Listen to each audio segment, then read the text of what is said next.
the previous day looked like. This is what it looks like today. I'll just turn the camera around. Here you go.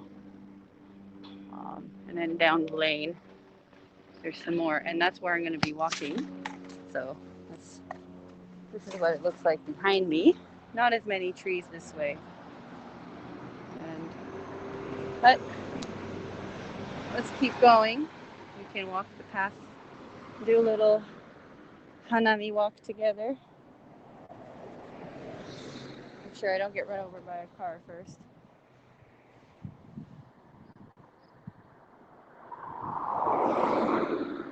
Alright, let's go.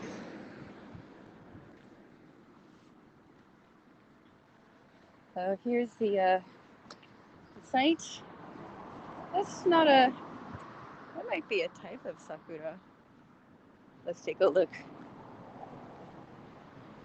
Looks like a certain type. Very pretty though.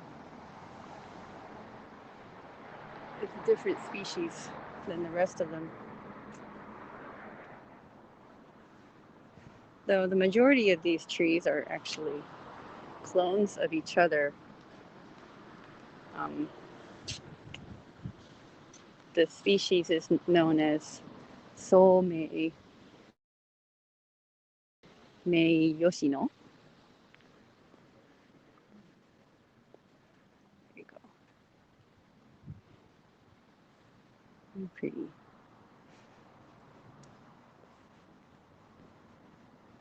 So actually right now I'm reading a book called Cherry Ingram, and he's the unknown hero or unsung hero of the savior of the cherry blossoms. It's quite an interesting story. He took a very keen interest in Japan and also in the rest, and cherry blossoms in particular. So he became sort of a cherry blossom aficionado. And he started documenting and even naming some of these species. In Japan, originally, there were only 10 species that were true species and that they weren't hybrids. But during the peaceful years after the warring years of Japan, they cultivated, what the books say, over 200 different varieties of sakura just from the native species alone. And I don't know if you can see the petals falling, but very pretty. You can see I'm not the only one enjoying them. These ladies are also taking photos. So anyway, but then he noticed when he visited in the 1920s, he saw that the Japanese government was starting to favor this Somei Yoshino breed on its own only. And that means that the rest of the trees that were created were going to become extinct. And it became less of a symbol about beauty and temporary appreciation of life, and more of a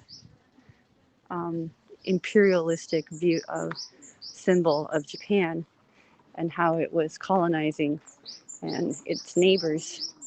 And he had already gone through World War I, and he didn't think this was right.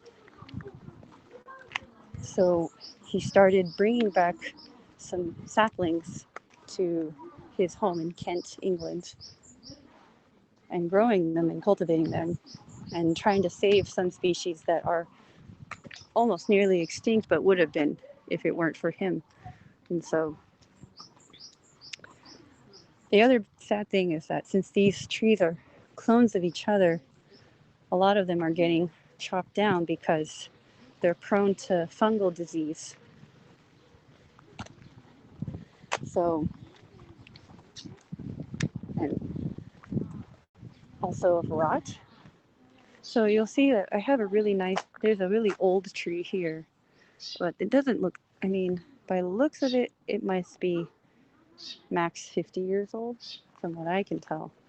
But then there used to be, where the smaller tree is, an old tree just like that one. But they had to cut it down, and they have to do this after the summer, because the fungus will come in and start the rot.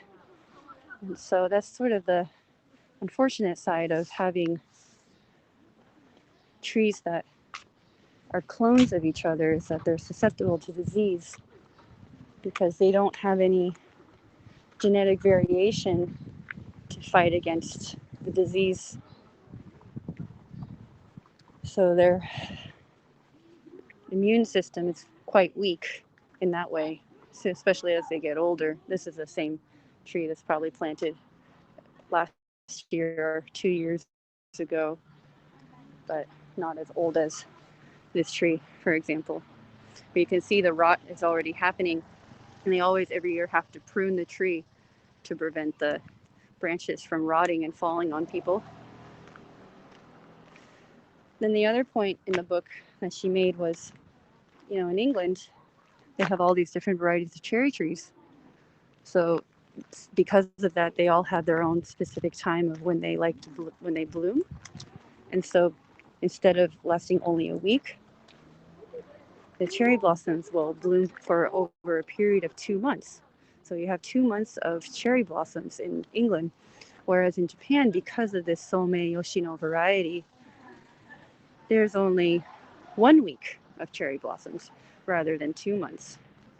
And so anyway, I do recommend, if you're into finding out more about the history of cherry blossoms and its relationship with Japan's globalization with the West, it's quite a nice story. It's called Cherry Ingram, the Englishman who saved the cherry blossoms, and it's written by Naoko Abe. So this is the end of my route, and turn the camera around for you. So thanks for joining. This is the view behind me here, where the cherry blossoms are blooming. And if you want to hear more about flowers and Tokyo and Japanese history, give me a follow. You can also follow me on Instagram, Mimi Hana Threads, and the link is in my bio. So go ahead and follow me there, and you'll get more beautiful sights of flowers in Tokyo if you do. So thanks for watching. I think I see a Mejiro. Oh no, that's not a Mejiro. Mejiro is a white-eye bird. It's a different kind of bird. Let me see if I turn it around. There it is. There it goes. It's up there. It's having its breakfast. I don't know if you can see from there, but it's up there. Anyway, very nice.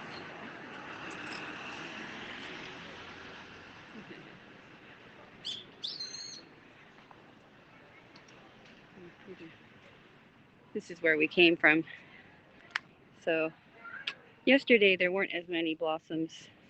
Today, the next day, it's almost full bloom. I would say tomorrow is the max, and then the petals will start falling with the wind and look like snow. This is another old tree that's probably due to come down soon. But that's it. All right.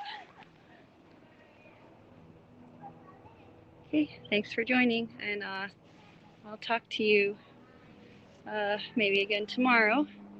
And if you follow along, you can watch me do some embroidery too. And what else? I think that's it all I have to say. So anyway, talk to you later. Bye.